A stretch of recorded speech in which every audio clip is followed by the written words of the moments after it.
Chapter 4. The Captain's Announcement. The sunrise brought a beautiful day to La Pointe Island. A light breeze skittered through the camp, and sunlight danced on the lake.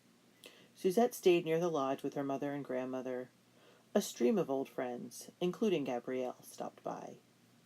Mother and grandmother seemed happy, but Suzette couldn't shake away the thoughts of everything that had happened since they left the mainland. Finally, she felt so restless that she was sure she couldn't sit still one more moment. "Mamma, may I go find Papa?" she asked, setting aside the moccasin she'd been stitching. "I think he went to watch for the voyageurs." "Ajawak," grandmother said. She used Suzette's Ojibwe name, which meant carried safely over the water. Soon after Suzette's birth, grandmother had dreamed of Suzette paddling a canoe across stormy waters. Suzette swallowed a sigh. "Yeah, grandmother? Yes?" "When I was your age, I was more interested in helping my mother than following my father." Suzette opened her mouth, closed it again, and finally answered, "Yeah, grandmother." Suzette didn't always think the same way grandmother did, but she respected her, so she tried hard not to disagree with her out loud. "Suzette worries about helping both of her parents," Mama said, before grandmother could offer any more objections. "Don't worry, Suzette.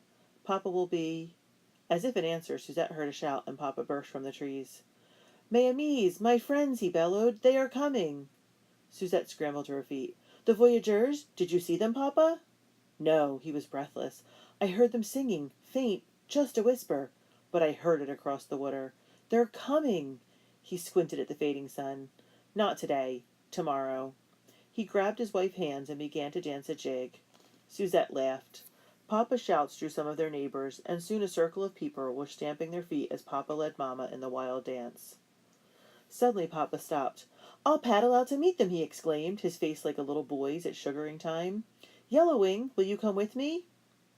"I fear we'll have no peace otherwise," Yellowwing laughed. "May we at least eat an evening meal first?" "We'll eat in the canoe," Papa yelled. Everyone was laughing. Suzette felt a flush of pride. Was there any man more full of life than her Papa? While Papa fetched blankets, Mama filled a pouch with pemmican, which is a mixture of fat, pounded venison, and dried cranberries. Papa kissed his baby daughter, then Suzette, then his wife. Then he and Yellowwing retrieved one of the canoes, tucked their paddles inside, and lifted it onto their shoulders. Suzette and Mama followed them to the water's edge and watched while they splashed into the shallows and stepped into the canoe. "We'll be back tomorrow," Papa called as they began to paddle. "And I'll bring the voyageurs with me. You be ready for some singing and some dancing." "We will," Suzette cried, waving with all her might. Singing, dancing, feasting, and most important of all, the end of the trappers' competition. She could hardly wait. By the next high sun, everyone knew the voyageurs were close. The island seemed to ripple with excitement. Suzette carried a sitting mat outside and tried to fill the time by working on a vest she was making for Papa. She had cleaned and tanned and sewn the soft deerskin herself, and was carefully stretching tiny glass beads in a colorful band around the bottom. "Ajawak," grandmother said. "You should practice your quill work." She was roasting a spear trout, and she eyed Suzette over the flames of the cook fire. "Those beads are not as attractive." Grandmother made designs the old way, using dyed porcupine quills instead of the beads the Ojibwe woman got from the trading post. "I could never do such lovely quill work as you, grandmother," Suzette said, poking among the shells where she had sorted her beads by color. "But I wish I had purple beads. These blue ones aren't right for the design." "The traders don't have purple beads," Mama pointed out calmly. She lifted Charlotte from her cradleboard. "But I think I've seen someone with purple beading. On moccasins." Suzette cocked her head, trying to remember.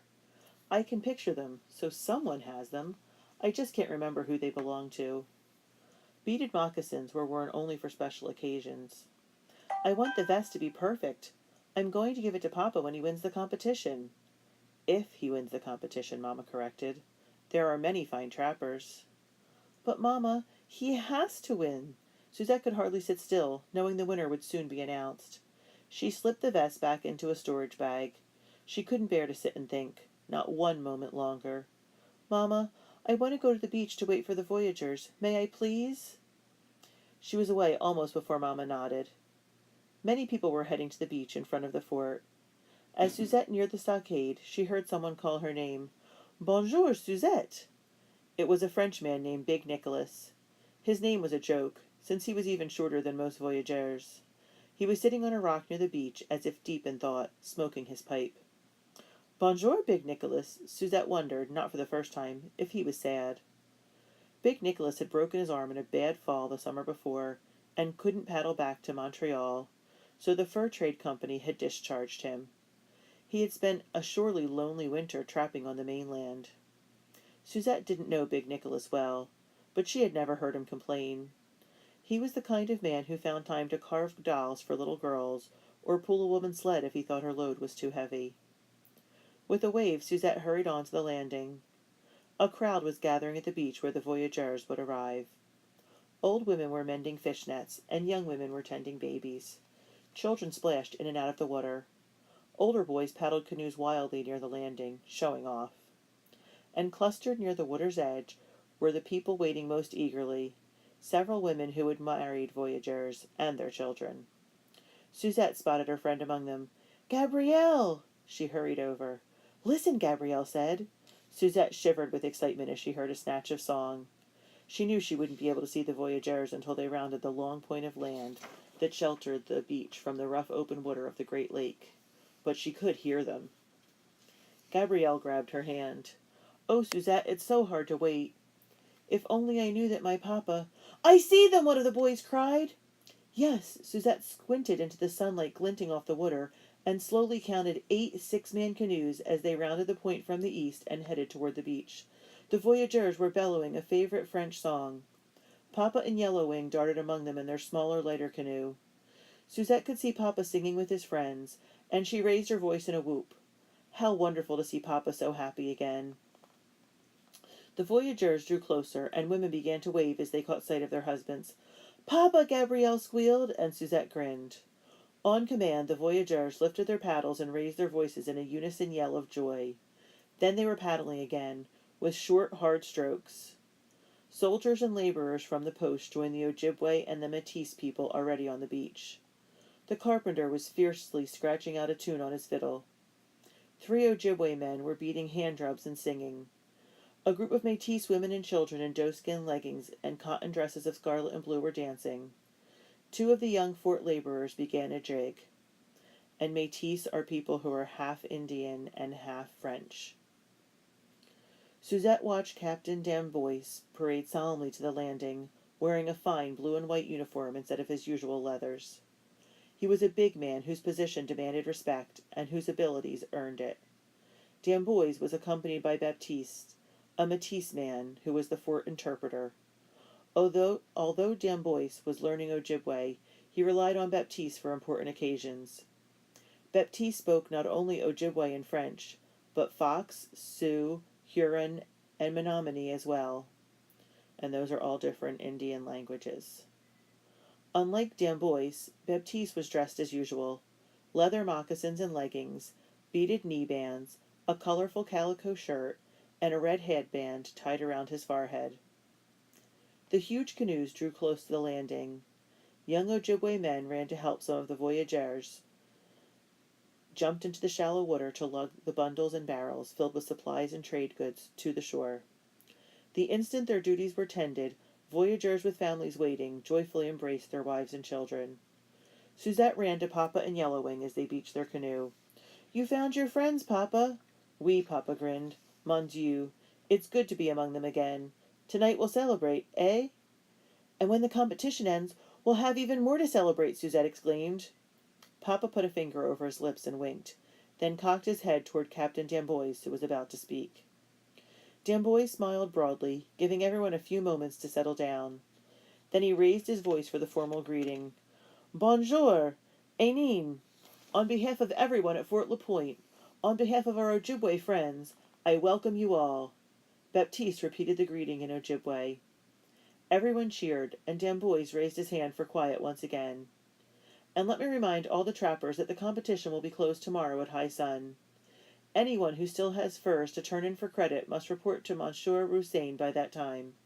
He will tally the ledgers, and whoever has the highest count wins. The winner will be announced tomorrow night." Suzette squeezed Papa's hand. He winked again. Now, Captain Damboise concluded, I want all these bundles and kegs carried safely into the fort. Once they're stowed, I am releasing everyone from their duties for the rest of the day. The voyageurs whooped before starting to load the heavy cargo into the waiting handcarts. Then Suzette noticed Monsieur Rouzaine hurrying from the fort. Unlike everyone else on the beach, he was not smiling. His grim expression made her uneasy. Rouzaine stopped by Captain Damboise and leaned close, whispering. The smile faded from the captain's face. He shook his head. Then he snapped his fingers at one of the nearby soldiers and said something Suzette couldn't hear. The soldier fired his gun into the air, and the crowd suddenly hushed. I'm sorry to disturb your fun, Captain Damboise said grimly, but I have an announcement to make. A sorry announcement. Even the muted chatter died away. Suzette saw concern, surprise, and confusion on her friends' faces as Baptiste interpreted. She felt as if a shadow had crossed the sun. I'm very sad to say that a theft has occurred, Captain Damboise went on. Monsieur Rouzaine has just discovered that some furs have been stolen from the storage room. A shocked murmur rose from the crowd. I will begin an investigation immediately. Damboise's voice was hard as iron. When the thief is discovered, he will be punished severely. I will send paddlers to the camps and distant forts to tell the story. He will become welcome nowhere. The people on the beach nodded approvingly. Suzette caught her breath. Banishment? Being cut off from family, clan, tribe? It was too terrible to think about. One more thing. Because of the theft, I am forced to announce that the trappers' competition must be cancelled. Suzette felt the captain's words like a blow. No! Protests rose up from the crowd. Captain Damboise shook his head. I'm sorry, but there's no way to be sure that any furs turned in tomorrow don't include stolen furs. I have no choice. With that he turned and walked into the fort. Baptiste and Monsieur Rouzaine followed. After a moment of stunned silence, the crowd began to break up. The voyageurs finishing with the goods and canoes, families drifting away. Gabrielle walked by, clinging to her father. Finally, it seemed that only Suzette and her father were still standing. Oh, Papa, she breathed, what are we going to do? The competition probably didn't matter so much to anyone else. No doubt many trappers hadn't even paid attention to it. Those who had were excited by the challenge, but surely no one else had all their hopes for the future riding on the contest.